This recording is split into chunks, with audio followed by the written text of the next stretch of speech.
नमस्कार बच्चों, आज आपके लिए कक्षा 10 गणित का जो पहला अध्याय है, अध्याय 1 वास्तविक संख्याएं रियल नंबर्स, उससे संबंधित एक बहुत महत्वपूर्ण वीडियो लेकर आए हैं, जिसमें एक बहुत ही महत्वपूर्ण प्रश्न को आपको बताएंगे।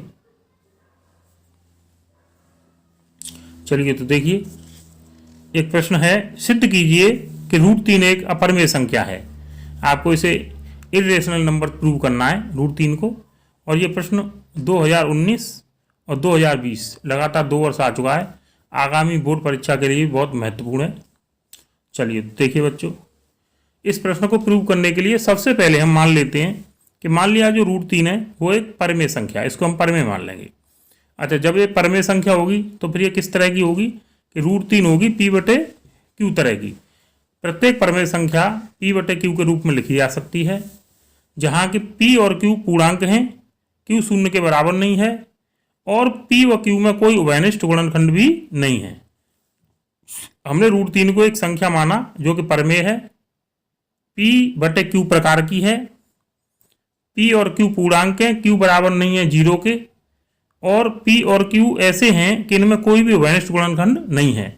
अब देखिए P और Q कैसे होंगे, जैसे एग्जाम्पल के तौर पर कि 2/3 हो सकता है ना, 2/7 हो सकता है, इस तरह की संख्या होगी ये।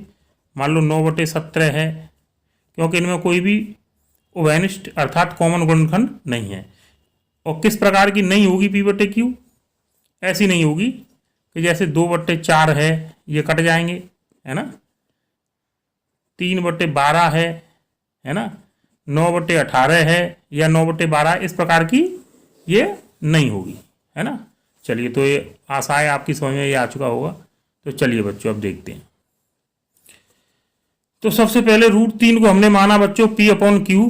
अब दोनों ओर का वर्ग करते हैं, दोनों ओर का स्क्वायर करेंगे। तो देखिए, स्क्वायर करेंगे तो √3 का स्क्वायर करेंगे तो ये 3 हो जाएगा। कैसे हो जाएगा ये भी आप समझ लो बच्चों, ऐसे हो जाएगा कि √3 इंटू √3, और ये हो जाएंगे बेटा रूट में 3 इंटू 3, और 3 का जोड़ा बन के 3 बार आ जाएंगे।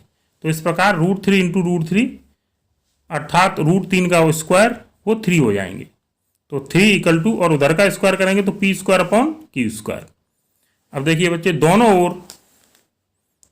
ओर Q का गुणा करने पर, Q से मल्टीप्लाई करेंगे दोनों ओर, तो 3 इंटू Q, इधर 3 में Q से गुणा करेंगे तो 3Q, और उधर P²/Q² इंटू Q।